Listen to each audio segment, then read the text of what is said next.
Hello, welcome to another Ringside Fracas. My name is Ruiz, and I'm joined by our regulars. We've got Jide, we've got Dapo, we've got Samps. How are you doing, gentlemen? I'm all good, man. I'm happy, man. How are you? Depressed, mate. Depressed, but this ain't a football podcast. This is boxing only. I come on here to escape the football talk.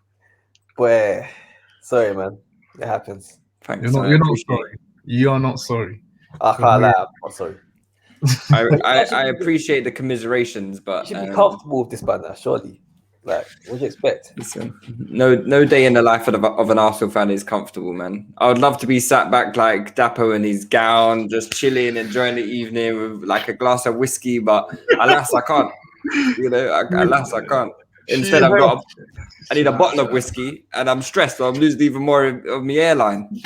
It's all a mess.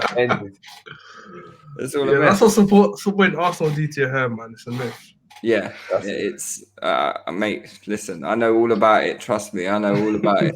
It's not hereditary hair loss; it's Arsenal hair loss. That's what it is. Anyway, guys, look, it's been a busy week of boxing. Not in terms of the fights, but just in terms of news. So of stuff that's been going on. We'll start with the Frampton. The Frampton fight on the weekend. We did a bit of a watch along, so it was a bit of a late notice one, really. But yeah, we're going to try and do some of these live watch alongs for all the fights. So we'll try and do one again for Conor Benn on the weekend. Yeah. So let's start with the Carl Frampton fight. Obviously, I didn't really know too much about the guy that he was fighting. Let me get his bloody name. Is that his name? Yeah, Herring. That's it. That's his name. So I didn't really know what to think of this fight. But yeah, Frampton just looked old in there, man. Shit, fuck. It was a really old performance and pretty nasty knockdown. Well, knockout in the end. Yeah. Before I watched the fight, I went to watch some like old videos on Herring to gauge what the matchup was going to be like, and a lot of people are speculating on his heart because apparently one of his fights he gave up or something. I'm not too sure. So I didn't see any of that in this fight. I just saw a one-sided kind of beatdown, in my opinion. Herring controlled the fight, kept it rangy. Anytime Frampton tried to come in, he punished him. And yeah, it was a good performance. I'm not sure how many rounds Frampton actually won before he was stopped. But yeah, he did look old, and I think he's been through some battles now, and that it's a good time to retire, in my opinion. He has retired. He's announced retirement. Yeah, exactly. That's a good move by him, to be honest. How old is Frampton? That's a good question, actually. That's a very good question. He's actually 34. He's 34. So I mean, yeah, I guess at them lower weights. You're done. Yeah, you're done. Like, I think we were talking about this the other day. We ended up spending hours talking about boxing after the fight, didn't we? After the Frampton fight, and we were talking about down at the lower weights, the age, the older you get, maybe hits you a little bit more, and maybe if you're a heavyweight, maybe at 34, you're kind of like in your peak. Yeah. You know what? On law of average, I'm sure the lower weights are taking way more punches than the heavyweights. Just because it's definitely volume. I don't know about 100 punch right. In terms of volume, yeah. When I watched that Chocolatito fight, these guys threw like 100 punches per round. 100 punch right. Normal.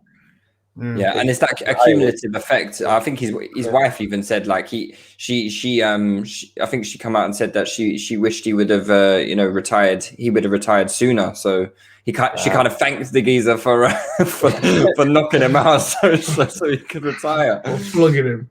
Yeah. No, I like Frampton, man. I've always liked him. Even against Warrington, I think I looked at that fight for this guy's.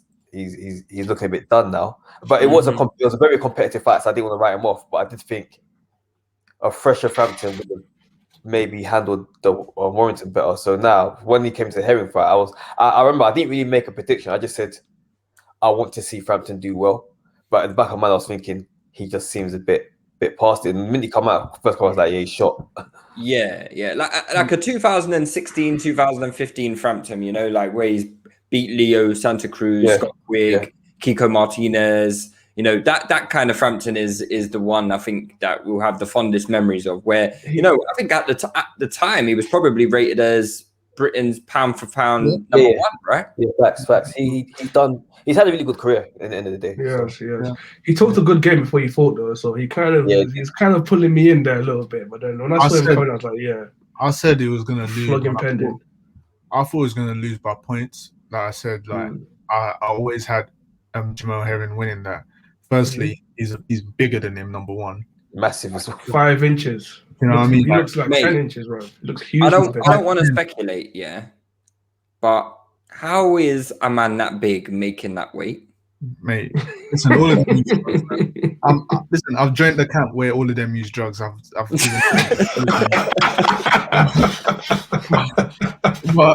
he's 5'10". This guy's never. Wait, what? His knockout ratio was like 11 KOs in 25 fights. Nah, he is small. I don't know how he gets to that size. But you have to remember, it's not at that point. It's not about. He's not fighting so quote unquote normal size super featherweights. He's fighting a guy who's come up in weight.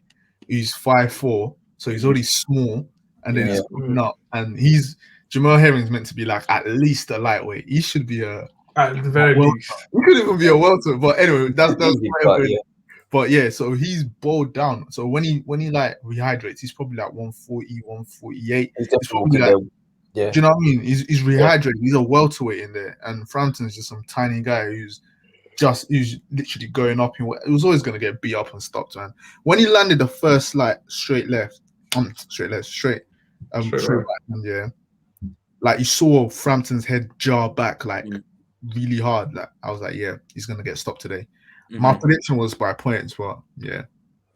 We'll add that to the prediction. But coincidentally, I had a knockout in a round. What round was it? I can't remember what round it was. Whoa! He's trying to add extra points. He ran the competition. No. You didn't tell us about this. Retroactively adding points. Trying to add extra points in that. Obviously, this weekend we've got quite a big fight. Conor Benn is fighting. This is going to be a big test for Conor Benn because Vargas is a fighter who's been in there with the best of them, right?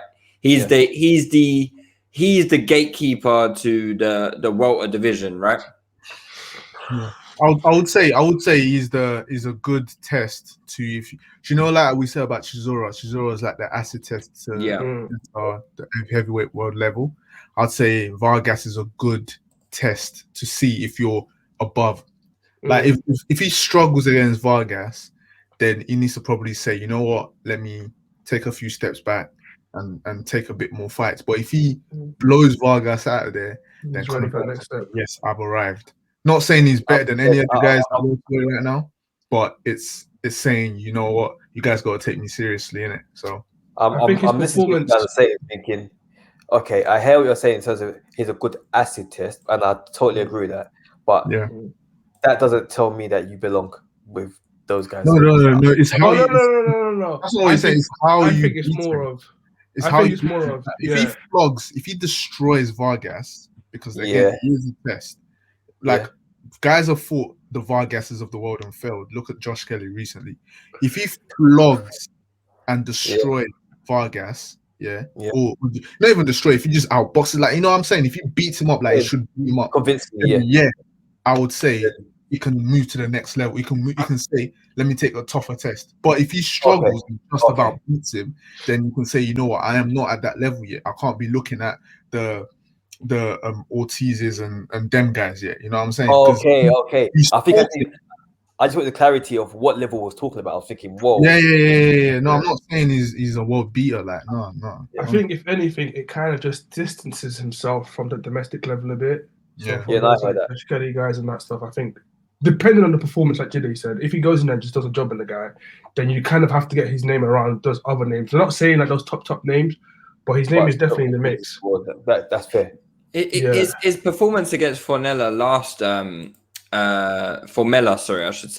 time around was like took everyone by surprise. It was like, wow. Yeah.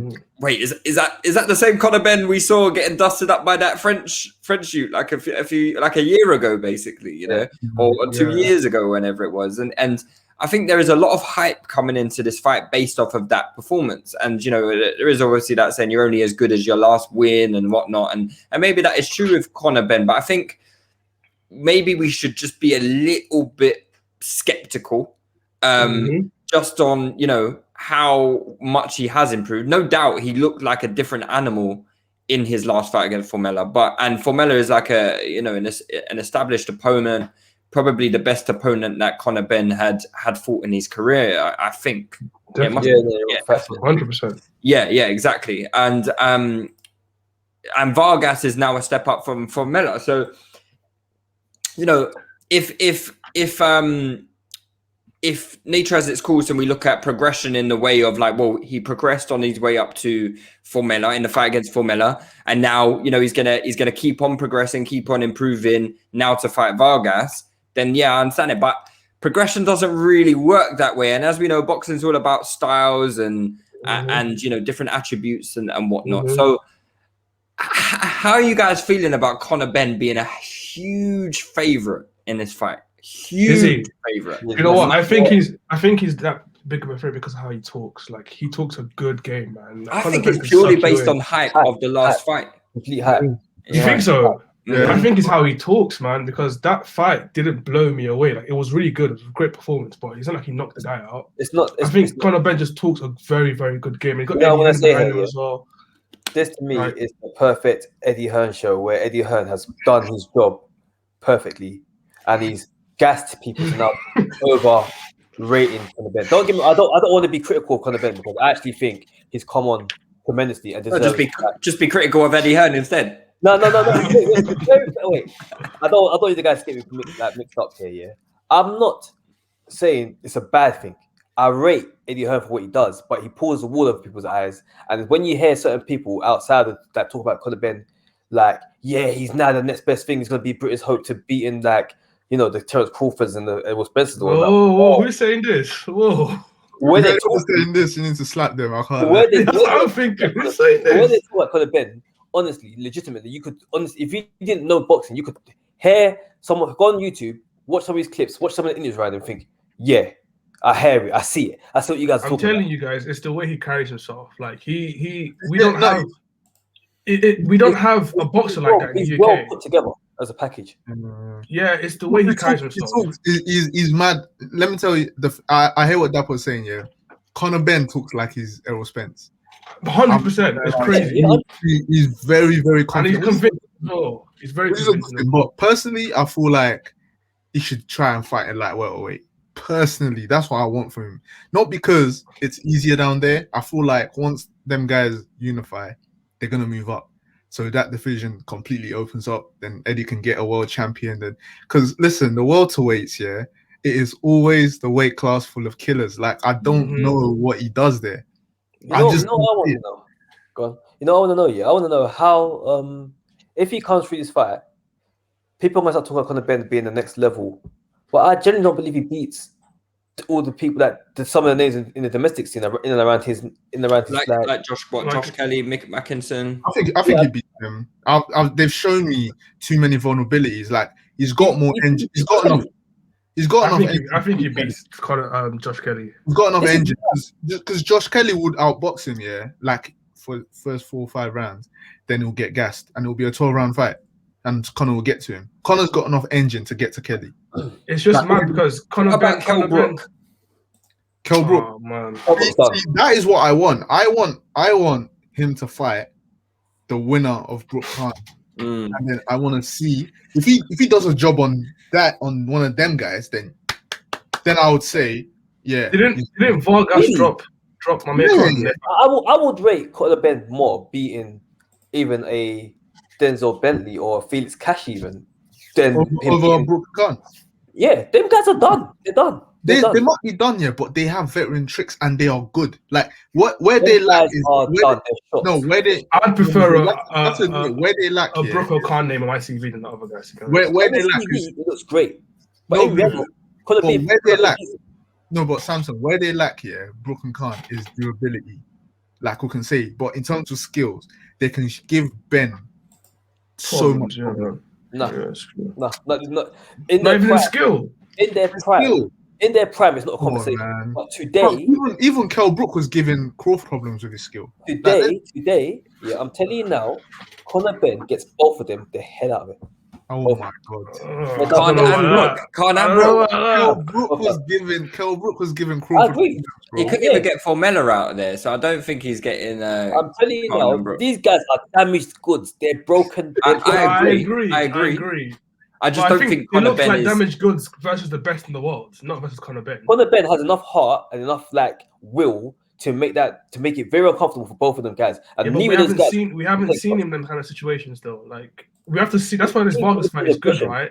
If we see him do really well versus Vargas, overpower both of them. I'm at this point. I don't know about that, man. He hasn't fought someone good enough for me to say that. Kell Brook went out on a jab. He went across the ring on a jab. He's finished. Listen, that's what I'm saying. Listen, in terms of durability, we can all agree that they're not as durable as before, right?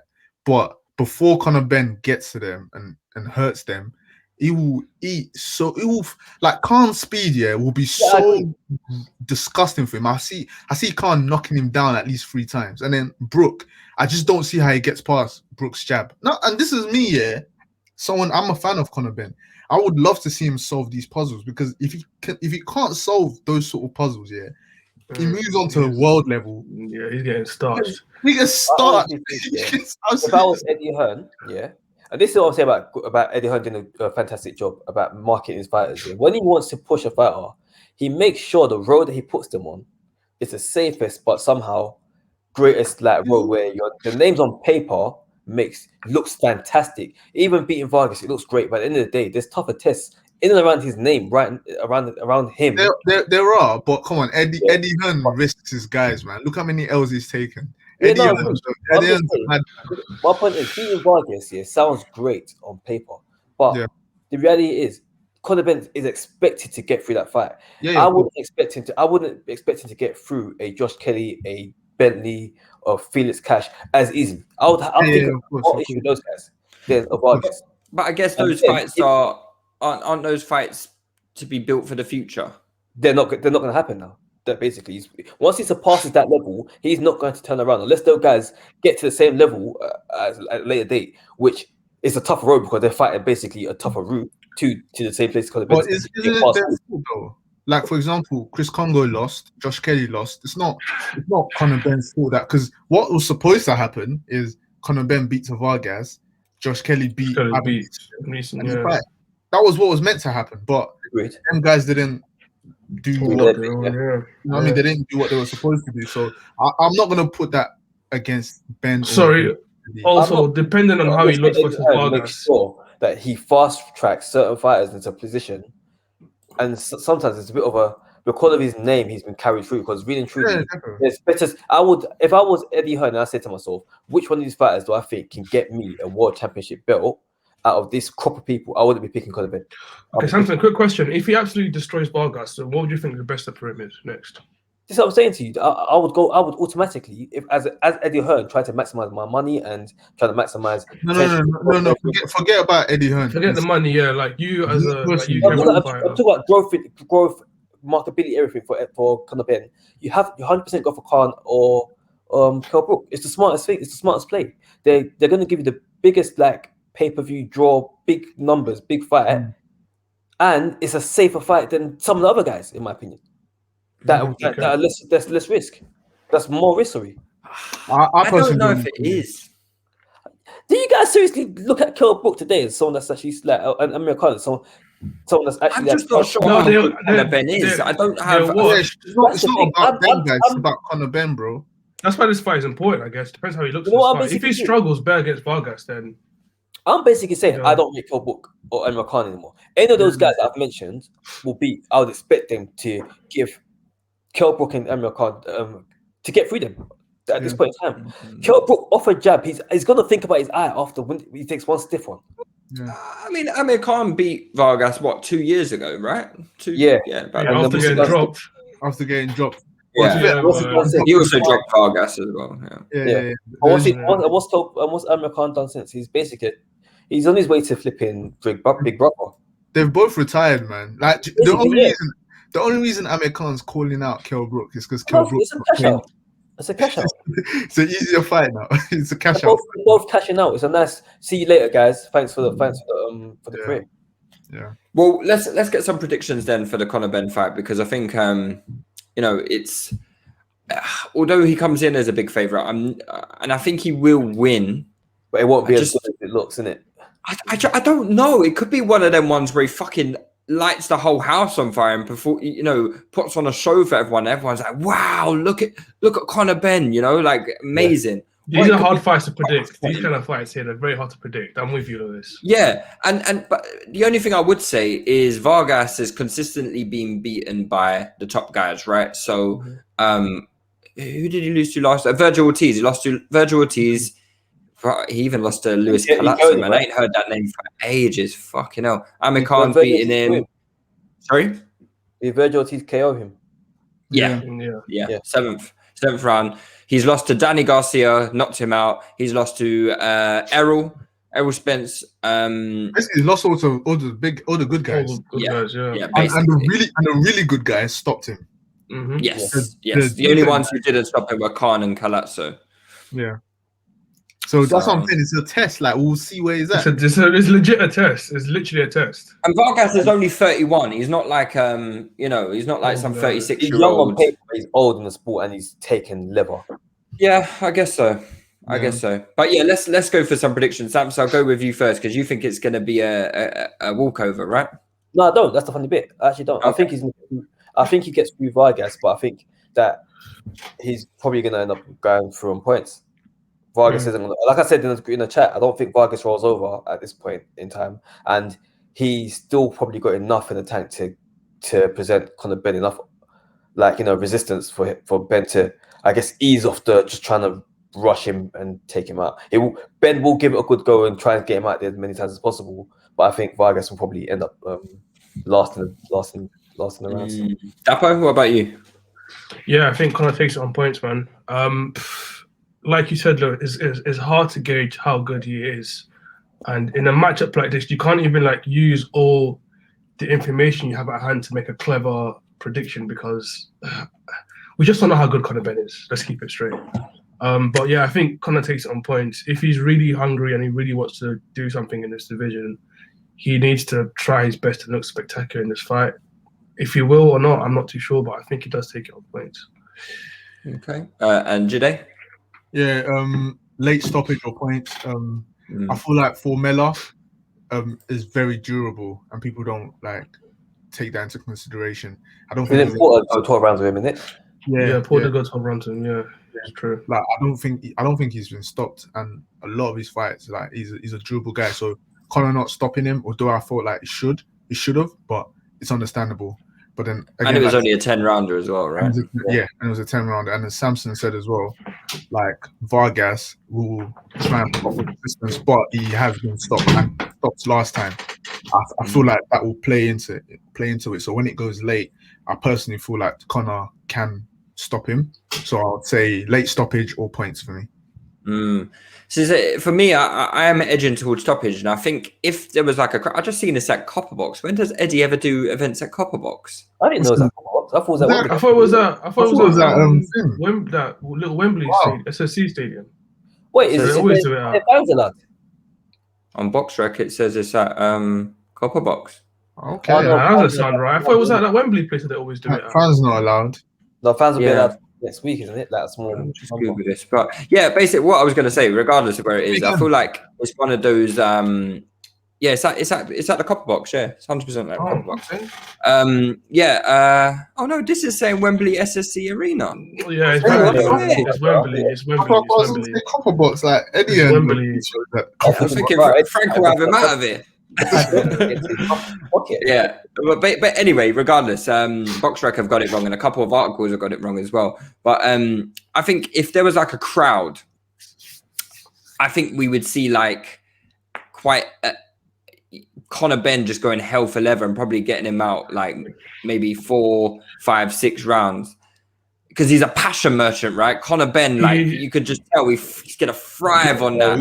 Crowd 100%. He's got a chip on his shoulder. That's why he wants to prove everyone wrong. Yeah, 100%. And he's a bit of a showman as well. He's a bit of a showman. I think he would want to do it early, and he would really try and get it done early. I think the lack of crowd, I'm leaning towards like a late stoppage. I think maybe like 7 to 9, but I think he does get Vargas out of here. I think. Yeah, you guys raised a good point. Vargas has been around the block, and normally these fights are, he's come. He's probably getting paid a lot of money to come to Britain and fight Conor Benn. I would imagine Eddie's paying him handsomely. So I always look at that and I think, is he going to be as motivated? So I'm going to go late. I think, like between 7 and 9. I think for Conor. So you got 7 and 9. Tell you what you got. I need to clarify these for case you guys. Don't worry, we're gonna do the prediction league. We're gonna do the prediction league. Don't worry. I want that. Yeah, I can't lie. Sometimes I change it last minute as well. I can't lie. So let's just wait. Let's wait. Jide, yeah, he's very precise. He'll be putting his prediction in like 1 minute before the first bout. Like he's analyzing everything. Like what a little sweaty cheek right there. Ooh, I think that's cheating right in that entrance. I think that's cheating, personally. I don't think you should be allowed to do that. I think we should now have it. That's why he's at the top. He waits to the last second. He takes everyone's predictions in. Yeah. What are you trying to say? He accumulates everyone's predictions and makes a prediction based off that. Yeah. Exactly. We worked you out, mate. He's seen this. He only won it for 2 minutes. He's getting out of there. yeah, basically. Oh man. So this week, obviously, a few bits of news today. Well, I watched Eddie Hearn's IFL interview today, and the energy just seemed off. I ain't caught it yet. Essentially, it's like Eddie, Coogan's asking him questions about, John Fury's statement, about saying there isn't enough money in the fight. And although Eddie does say, he starts saying stuff like this. When people start saying this kind of thing, I believe it's going to happen. Do you know what I'm trying to say? Listen, we're working really hard to make this happen. We're not going to give up. When you start saying stuff like that, I'm thinking, okay, there's something is wrong. There. Yeah, there's 100% a problem there. And I'm not too sure what the problem is. I mean, Eddie went out as far as basically saying to Fury, look, we're doing everything we can. Like, you're the one holding it up kind of thing. He basically said that. That's what I took from the interview. So, look, we're only speculating on what information we have available, right? And that's all it is. It's just speculation because we don't know what's going on in Fury's camp. We don't know what's going on in AJ's camp. We don't know what's going on with Eddie. We don't know. One thing I would say is with this whole debacle is if this falls apart, I should say. When? Let me not speak it into an existence. I'll let you do that. I've been saying this from January, man. I can't lie. I'm sitting here like I need some. I want my props now. You want your flowers. You want your flowers. I'm not willing to give you the flowers yet because I still think there's a chance. But one thing I would say is if this whole thing falls apart, I should say, I just feel like there's only 2 people that are going to get the blame for it. But there's 2 other people, or there's 2 other parties, I should say, that are going to be completely devoid of criticism. And one being Tyson Fury, and the other being his promotional company. Yeah. Why is... It's because, like, You don't agree, Sam? Wait. Eddie Hearn. I said this weeks ago. Eddie Hearn, yeah, if there's one thing I rate him so much for is that he's looked at how the Wilder situation, like Rose and how it went apart and how, in public eye it looked. And he has absolutely played this one. Like, he's played his hand where, in my opinion, he's got in front of everything and said, we're trying to make the fight happen. This is what we're doing. We're pushing along. We're chugging along. So if it turns around and says the fight don't happen, hold up. I'm the one who openly said, we're trying to make the fight happen. Where I've done this X, Y, and Z. So, on paper, that would be ideal. I feel like the narrative elsewhere is literally, there's not enough money in the fight. But on one side is we're trying to get the fight done. On the other side is we need a tune up. It's been 18 months since we fought. There's no money in the fight. How can Eddie Hearn come off badly? Sorry, this ain't the wildest situation was 50-50 or toss up. It's quite clear. Yeah. I feel like I agree in the sense where the neutrals can clearly see it's Fury and it's that camp, they don't want it. While the Fury stands and the people that love off Fury in the media, obviously they're still trying to make it seem like Eddie's been planning this from the start. But yeah, in terms of the neutrals, everyone can see. Wild conspiracy. Yeah. In terms of the neutrals, everyone can see it's clearly the Furies that don't want it. And I've been saying it, like, the reason why Frank Warren and Bob Arum have been quiet is I feel like they know they don't want. They know Fury doesn't. Not ready, right? Yeah. They know. He's probably told them, and they probably told him, you know what, you're gonna be the one to take the complete blowback if anything. Like, we're not gonna get involved. And Fury's probably said, you know what, fuck it, I know what I'm gonna do. So that's why they've been concocting this ruse from like 3-4 weeks ago. They've just been putting it out there slowly, and it's ramping up now. There's 3 days. What do you mean there's 3 days to go? If you really want this fight, you wouldn't have been saying that. Oh man, when I saw that, go on, the main issue I have with this whole thing, because I'm very, very not even worried. I know it's gonna get very boring quickly, and it already is. Like, every time I see Tyson Fury or anyone upload anything about the fight, I'm just so bored. Unless it's an announcement, I really don't care. But the most frustrating thing about this fight, I think the reason why it's been dragged on to this point from Tyson Fury's side is because of what comes with a fight this big. So passing up on that kind of money that he could make fighting Joshua twice versus doing 2 tune-up fights is ridiculous, right? And obviously, you know, what he has to gain from this fight is a lot. So I feel like it's taken this long for all this stuff to kind of come out now because of what he stands to gain. Whereas a couple months ago, he was telling us that he's come off the phone with his manager saying that, the fight is on. The difference is crazy. Sorry, this is what I'm trying to say to you. You know, and I said something here weeks ago. I've been around boxing for so long, I can honestly say, and I said it when you guys started speculating about Fury, AJ being signed, and what am I going to say now that I was chatting shit? I said, listen, until the fight is signed, in fact, until they even bring up for the first belt, I don't give shit. I don't like speaking it because this happens all the time. I went through the Mayweather Pacquiao saga for 5 years. You think you're going to tell me, that I'm going to go and jump off a cliff and say that Tyson Fury is fighting AJ in June in the middle of a pandemic? I said right there and then. They've got mandatory issues. They've got the wild situation. There's way too many obstacles in the block. Let's not forget, we're in the middle of the pandemic. The fight only makes sense in Wembley to maximize your revenue. It's not happening off the bat there. Another struggle is you don't. To be fair, you did actually say that, and it's on record as well. That's the good thing about doing podcasts. Right. Yeah, the frustrating thing as well is obviously you always, when you watch his interviews, you always have to remember you're watching a promoter, right? And promoters can talk. They can talk. Like, if I'm gonna follow what Eddie Hearn is saying, right, all these obstacles aren't really obstacles, right? He's saying there's money. He's saying people want to pay for the fight. He's saying, the Usyk situation's been dealt with. I know that. I'm just saying that's why you have to remember you're listening to a promoter, right? Bob Arum said it best. I was telling the truth.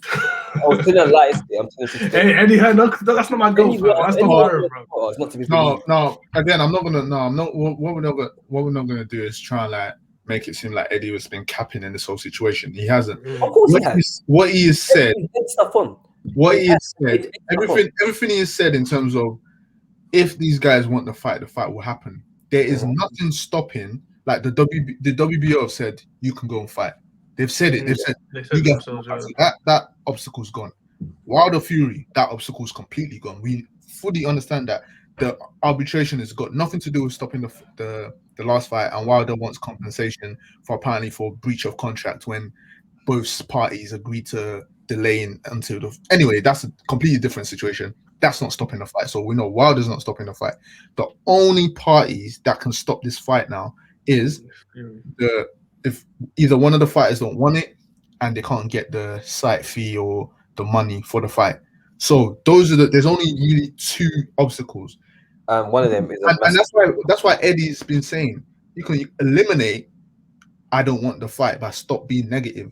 Them being negative is the biggest obstacle. If the fighter doesn't want the fight, if Fury really wants the fight, remember what he used to say, I'll fight in my back garden. Bullshit. If that was really his energy, wouldn't be coming there talking about Joshua's I a cheat. think we've been watching Tyson Fury long enough to know when he wants to fight and he doesn't, to be honest. Because his energy is completely different. He doesn't want, especially when he was going to fight Wilder. His energy is different. I said, that has none of these. To be honest with you, I don't think AJ particularly. Like, don't get me wrong. I'm not trying to say anyone's ducking it. All I'm saying is Eddie Hearn made sure he controlled the narrative. I'm not trying to say. I don't want to say that I thought one person ducking. Why don't you think AJ doesn't want to fight? Like, no, I don't think he doesn't want to fight, but I do feel like in a perfect world, both these guys would only want that fight in Wembley with 90 fans. Oh, 100%. I mean, that goes down in the record books as everything, doesn't it? Just remember, what you're saying about the money being right and everything, this is still their job at the end of the day. No one's going to go and decide, I'm going to rush into a smaller wage when I could hold that and get paid. I think what supersedes all of that, though, is Samson. What supersedes all of that is Samson is these kind of fights don't come all the time.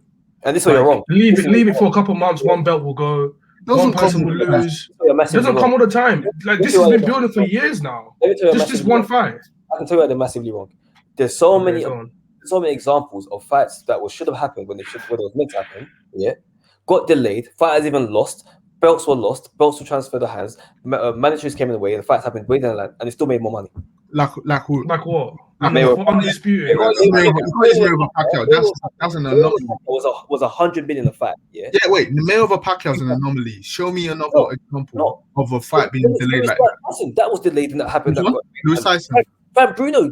Lewis Tyson didn't make. Lewis Tyson. If Lewis Tyson happened after Tyson beat Bruno, they made more money. They actually said it. It would have made more money if Lewis Tyson after Bruno versus Tyson. Yeah. And wasn't the conversation on that fight that Mike Tyson was a £1 million fight? When the fight got delayed, it came back again in Vegas. Not when it was meant to be in London originally. Came back in Vegas and made $2 million. It was not. Listen, Mayweather Pacquiao is an anomaly, man. These fights, when people lose, no one wants to see it. Yeah. And all I can say to you, if Mayweather Pacquiao was worth 100 million a fight here when it was meant to originally fight, turned to, what was it, 300-400 million? These guys not dumb. That's Mayweather Pacquiao. Both these fights that you've mentioned, Samson, as well, there was always conversations surrounding if both fights were still in their prime. This is not the same as this fight. People still say Tyson Fury and AJ are in their prime. People are not going to allow. Boxing fans are not going to allow the fraud that was Mayweather Pacquiao again. They're just not. Wasn't Mayweather Pacquiao just a direct consequence of like inflation? No, that's just fraud. Mayweather Pacquiao, like money in boxing going up. The only reason Mayweather Pacquiao became what it became and did what it did is because, number one, it's been brewing for so long. Number two, Mayweather found a way to make himself so hated, consistently hated, that people just wanted to. It was in everyone's face, and Pacquiao was seen as the great hope to defeat this evil. But he lost. He got KO'd. No other fighter. But wait, no other fighter has that narrative going for them. No, like you can't tell me like there is two fighters. You can go through all boxing history. When a fight was supposed to happen versus when it actually did happen, the money that would have been made, when the opportunity cost, like that exists. The reason why people boxing fans are not going to let Mayweather Pacquiao happen again. The reason they waited that long, expecting they expected Pacquiao. Isn't Kell Brook and Amir Khan the perfect example of why we should? They're just stupid. But that is an example though. They're not going to. I agree that's an example, but they're just stupid because they don't have the star power to have sustained not fighting, and they're already at the tail end when they should have been fighting. When they should have. Almost when the fight was like brewing up, they were already coming close to the tail end. Whereas you got, for example, the Four Kings now, that's been delayed already now. That's been delayed. When that fight happens, it will still be a massive fight, 100%. And it probably generate more money. I don't think it's the same, man. No, it's not the same. No, people need to. Them guys are not even in their primes yet. Wait, that's what I'm saying. So the fights that you do, Fury and AJ are. In fact, a couple of years now, they'll be past their primes. The fights that should happen in the lightweight division now, that don't happen. When they finally meet each other, start mixing up, the fights will make more than they would have made today. Likewise, when Terence Crawford and Spence eventually fight, whenever the hell that is, or when those names start mixing up, they'll probably make more money than they would today. So, but Samson, isn't that because just like anything in life, right? If they fight in 5 years' time, pay-per-view prices probably be $200 a pop. That's inflation, man. Spencer Crawford. Do you think Spencer Crawford will make more money if both of them lose? If Spencer Crawford lose, okay, then that's a risk you're playing with. But of course, it's a risk. But first of all, if they lose, it has to be against. I don't know. There's certain they can't just lose to. They can't go out and lose to a flipping Conor Benn. It's done. The fact that then while the AJ ain't making the money that it could have made. While the AJ could have made $1 million. While the AJ. Okay. Here's a perfect example. Yeah, if we're talking about fighters not losing, while the AJ when they were both undefeated, that would have made loads of money. That would have made loads of money. Yeah, still make loads of money though. It depends. It depends on how well Wilder comes back. It's not making what it could have made before. Then, if they fought now, they're not making more money. If AJ fought Fury now, I'm sure that would make more money than prime AJ Wilder. And I'm sure if AJ fights Wilder now, both the positions of losses now, it will still make money. I disagree. I reckon AJ Wilder undisputed that would have been crazy. Than AJ Fury because number one. One's American. One's an American, one's British, and they're both knockout artists. Like that was gonna make ridiculous. I think it could still make. I think it could still make a lot of money. It can still make money. But not like make the money. Fuck Wilder, man. Fuck Wilder. Wilder, man. He ruined my dreams. I just wanted to ask you guys a question. Actually, just keeping on topic with this whole Joshua Fury thing. Why do you think so much onus is actually on Eddie? Well, it seems like so much onus seems to be on Eddie to actually make the fight. All Tyson Fury is doing by doing that, all they're doing is admitting that Eddie Hearn is the best promoter in the world. That's all they're doing. Because if I have two promoters on my side, that are supposed to be the best in the business, I got the best promoters or whatever. Why am I not going to them to get the deal? That's all they're doing. They're admitting that Eddie Hearn is the best at what he does. That's all they're doing to me. Because Bob Arum's not saying anything. Frank Warren is doing TalkSport interviews and complaining. Bro, listen, Arum is pretending that he's got a big fight for Crawford in Saudi Arabia. See, look at. All I'm saying is, these men are following Matchroom's blueprint. Who was the first guy that said, you know what, let's take fights to the Middle East? Matchroom. And now Arum's like, oh shit, these guys got peas like that. Yeah. Oh yeah. You know what? Yeah. Let me see if I can secure, because in Dubai and like in the UAE they've got a big Filipino presence in it. So he's thinking, I can get a Pacquiao, like I can guess. Pacquiao's done like Macau and places that you can't really. Yeah, but it's not. Nah, Macau was mad money. I can't lie. I think that would clear them. How much did he make in Macau? All I remember is that after that fight, then he went over to a thingy. He could go back to America without worrying about IRS anymore. He was scared to go to America. He couldn't touch American soul. He owed about 40 mil. Yeah. Then he went to Uncle. Has I know Sam's opinion on this. You still think that this fight isn't being made? Dapo Jide, do you how are you feeling after these latest comments? Like, do you still think this fight happens in June, July? I believe my boy Eddie Hearn. I think it happens in June, July. Let's go, boys. I'm not hopeful. Like, I've been disillusioned by the sport. I won't even lie. Like, I'm disillusioned by football. The sport gaslights you, fam. We're in an emotional, abusive relationship. Honestly, it is actually turning to me. It is becoming senile. Like, I not realize. I'm very cynical about a lot of fights that's being made, or when they talk about fights, because I've seen this for so long with so many fights I wanted to see. So no, I'm like free. But the thing is, I've seen this as well, but I've been one of those guys. I've also seen fights that because there are fights that I wanted and that did happen. Do you know what I mean? Like although they would get a lot of fights that didn't happen, there were fights that did. But the heavyweights, I just hold a special place in my heart, and I'm just like, yo, this is the one chance. I'm not getting Crawford, Spence. I'm not getting Garcia and all the lightweights. I'm not cool. But if I can get undisputed in 2021, I just want the arguments to stop. It's the arguments, man. God. But now these guys, after talking so much crap about AJ, even if Fury wins, at least the arguments are done. That's the thing. That's what people don't realize. It's not. I don't care if Fury beats up AJ. Obviously, I don't want. Don't lie. You care, No, man. No. Facts. I'm not even gassing. Like, that's what I'm saying. When AJ lost to Ruiz, I wasn't out here bare depressed and upset. I don't care if my favorite fighters lose. I just want to make sure I see them in the best fights because I am a boxing fan first. What I need as well is if this fight doesn't happen. I'm with you guys, by the way. Well, less so with Dapo. He's still quite enthusiastic about. But what I need actually is the media. What do I get if it actually happens? The fight happens. You don't get anything. You don't get anything. 5 points on the board. Eddie Hearn's my boy as well. I've got faith in Eddie as well. On the curve. Dapo eventually will end up at my point where he doesn't watch IFL no more because he just It's like a scale. Like I'm here, Jine's here, and then you're at the end of it. Yeah. What I do want though is the media to hold these people accountable, and I think there needs to be interviews afterwards, and there needs to be interviews with Fury, there needs to be interviews with Joshua, there needs to be interviews with Eddie, Aram, and things that have been said in the past needs to be put into the limelight. Like the things that you mentioned about Fury, like the things that you mentioned about how he'd fight him in his own backyard, all of these things, X, Y, Z. Even Eddie's come out and said certain things aren't an issue. This is done, X, Y, Z. Yeah, he needs. And to be fair to him, he came out said today that he's gonna have to take the flak for the 2-week thing. He said, he said it would be announced in 2 weeks, and it hasn't. He's got to take the L on it. At least he's facing up to that. But which is more than I can say for some people. Some people wouldn't take the L on that whatsoever.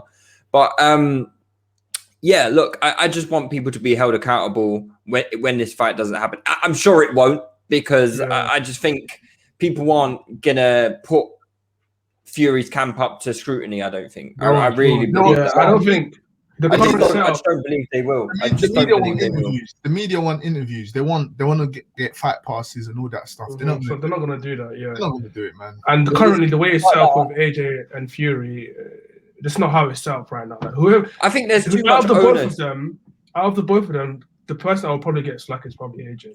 That's what I'm saying. I think there's too much onus on Joshua and Eddie's their team to make the fight, and I feel like it's almost a situation of they have got to appease Fury's team so much to make the fight. Like they've almost got to convince them to make the fight, and if you haven't done your job in convincing them, that's your fault. And the problem is as well is really Fury has fought Wilder. And that's where the issue comes. Yeah. Because Fury can always say, I fought Wilder. Like, who have you still fought AJ? Do you know what I mean? And the annoying thing about that's where the issue is. And there's nothing you can really say about that. That's the worst part of it. The annoying thing about that is, again, it looks like AJ is what he doesn't want. Exactly. AJ always involved in this kind of situation with AJ. Exactly. And people will start saying things like, well, what's the saying about what's the what am I saying? My mind's gone blank. You need to give us more, man. We're trying to help you out. The common denominator. Sorry, there we go. It's late. That was my argument for time was that, bro. No one can argue. There's 3 guys and 2 of them have fought each other twice. But in this one, like I said, and I'm happy that you guys are seeing another side where it seems like I'm not just always anti-Matchroom or anti-Eddie or anti-AJ. I've been fully saying that Eddie Hearn jumped out got in front of everything and controlled the narrative from the very get-go and said, and what was also smart is AJ didn't say one word. There were so many interviews here in the lead up to the whole Wilder situation where AJ tripped himself up and said stuff where basically you can run back and say, but you said you'll take 50 million. So tomorrow, if the fight was there, when they put the money up, AJ started looking a bit funny like that. This time, they said nothing. So there's no words that you can use against AJ. Eddie Hearn seems like he's doing that, basically shoving all kinds of contracts down their throat and say, sign it, please, and let's get the fight on. And Fury's out here saying he needs to tune up because he's been eating too many burgers. Too many pints. All right, cool. Quick question before you move on. Do you think Fury pinning it all on Eddie Hearn is to make sure that this fight doesn't happen then? And to make sure, like, when it doesn't happen, it's like, oh, it's Eddie Hearn. Fury gave him the time to do it, he didn't do it. That's what done it. Yeah, look, I think it's the easiest way to not make something happen, right, is to put the demand on someone else and then consistently be like, you're not meeting my demands, rather than appointing someone of your own volition to work with that person to put the event on together, right?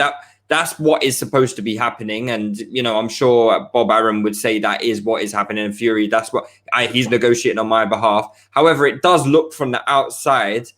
And I think, I don't know, maybe I was reading too much into it. You guys watched the interview today with Eddie Hearn. I think Eddie Hearn looked visibly frustrated that why are you guys deliberately getting in my way from making this fight? The main thing that told me that this fight is probably not happening is when John Fury was talking about money. Tyson Fury has never cared about money, has he? About money. He didn't make that much money in Wilder 1. I thought he gave all his money to charity. Apparently. You know what I mean? You see it. Wilder 2, I could say max he made 20 million.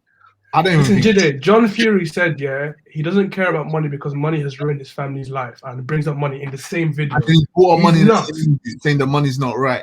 So how can the money be right? You know you might have missing, What's the difference between what's happened right now and what's happened with the way Fury's team had behaved with AJ, with what happened with Fury with Wilder in the first fight? Not much. Nothing. Except the Furies with Wilder, they were keen. That's the thing. If, like David Hay always says, if two fighters want to fight, they will fight. Like, will happen. There will be no issues. Negotiations will go smooth. Everything will go smooth. But if one party don't really want it, this is what happens. Because from what I recall, I remember one fighter saying that they're trying to get the fight done, and another fighter was saying we've moved on. We're looking for opportunities. We're going to fight in the UK and all this stuff. And then Fury was like, "Oh, I'll never fight in the UK again. Oh, I'm looking for a in the UK." Like, bro, he's a walking contradiction anyway, isn't he? It's like, you know what? But this is the thing. That's why I'm saying he'll get away with it because it's like, oh, you know, it's the same as Boris Johnson. Boris Johnson gets away with saying so much crap because he's a bit of a prat, to put it mildly. And people don't really take him seriously. Before he was the Prime Minister, people didn't really take Boris Johnson seriously. Oh, it's just Boris Johnson chatting again. Do you know what I mean? He's like the silly uncle that you just let it get away with saying mad shit. Mad shit at the barbecue. Just like letting a thing go at the family barbecue, like all sorts of insults, and you just let him get away with it because that's Uncle Pete. Do you know what I mean? That's Uncle Pete. I don't know what tangent I'm going down, but anyway, let's move on. Last topic is Andy Ruiz fighting Chris Arreola. I can't say I'm particularly enthused by this fight. I just want to see. Because we have this debate in a group chat in terms of if Ruiz and AJ fought again, and I'm in the camp that I don't see Ruiz improving his foot speed and forward pressuring ability to the point where he'll give AJ problems in the third fight to that level. So I'm looking in the Arreola fight. Obviously, Arreola is not good, but you can still see if someone's improved. Nice shit. But you think you're going to be able to tell against Arreola if he's improved? No. What I'm looking for is if he's athletic improvement. If Ruiz has improved athletically to the point where I can say, you know what, this guy probably can cut the ring off a lot quicker than before, then I'll be like, yeah, Ruiz is a big player. But if he's just like the Ruiz that I know of, who's a front foot counter puncher, who's not trying to use most of his energy to cut off the ring, then that's literally why I'm interested in this fight. It's not for me. Bouncing off what you just said, Jide, the two things I can't lie, man. I still think you're like dismissive, very dismissive of Andy Ruiz. I feel like AJ, like, you know what? Someone said it last week. AJ was, I said it better, he's social distancing against Ruiz because he wanted absolutely nothing. There was like a ring. Around they said that.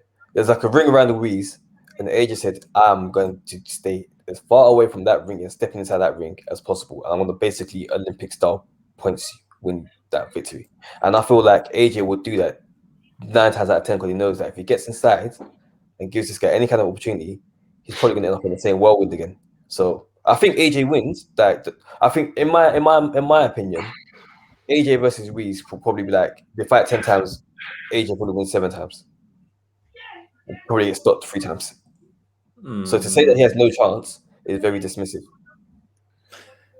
Yeah, I get that. What's the thinking of fighting someone like Chris? Is it just, it's comeback fight, man? It's a comeback fight.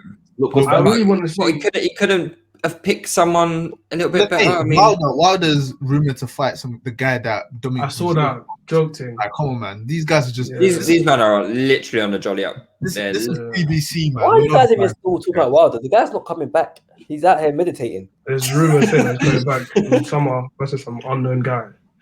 No, but back to what Gino was saying. Wikipedia page.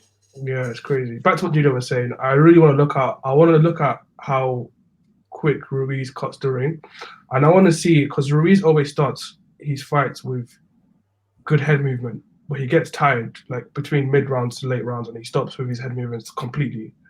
I want to see if this fight does go like towards the later rounds. I want to see if he can continue with that head movement, because if he's lost all this weight, there shouldn't be no reason why he should still not stay athletic. He's gonna look sick. He's on the team Canelo, man. He's gonna look sick now, man. Yeah, that's what I'm saying. I want to see the signature body punch. I'm personally he's downloading all of that. He's gonna be sick. I'm personally of the opinion that you can't teach an old dog bare new tricks. Like, he's not gonna look a completely different fighter in this stage of his career, in my opinion. In it, like, I don't see him like I personally see him losing a lot of weight being more detrimental to his fighting something that is progressive, in my opinion. But we'll see what happens. Stone heavier against AJ number 2. No, but even in the first one, he wasn't super fast in the first fight. Yeah, but he came in 3 stone heavier. He definitely needs to lose weight. No, I agree, but how much weight has he lost though? Because people, it's like he's lost like an exaggerated amount of weight. No, he hasn't, mate. There's just the ankles, man. It's Instagram. Okay. Well, that's what people have been talking he hasn't about. Lost bare. He hasn't lost bare weight. He looks better, and I honestly feel like there's so many catalysts. He's got Canelo teaching the perfect shots to the body now. He's in Team Renio, so he's got that special meat going through him. He's got Garcia in the camp. Got on 3 stone for the Joshua fight. Something like that, yeah. Coming like 21 stone or something like that. I think it was only one. I think it was only 1 stone. They thought he had weights underneath his hat. I don't think it was 3 stone, but yeah, put on weight. They said that he had a weight vest on and he had a weight hat. They was trying to fool AJ to make it like he's put on weight. He's becoming something bad. Well, I personally just thought it was the party. Why did they let him weigh in like that? Like, he had a whole hat, he had shoes and everything. Why did they let him weigh in like that? That's when you're a heavyweight, you can weigh in however the fuck you want, man. Yeah. True. Come and eat in peace if you like. Yeah, it doesn't matter really, does it?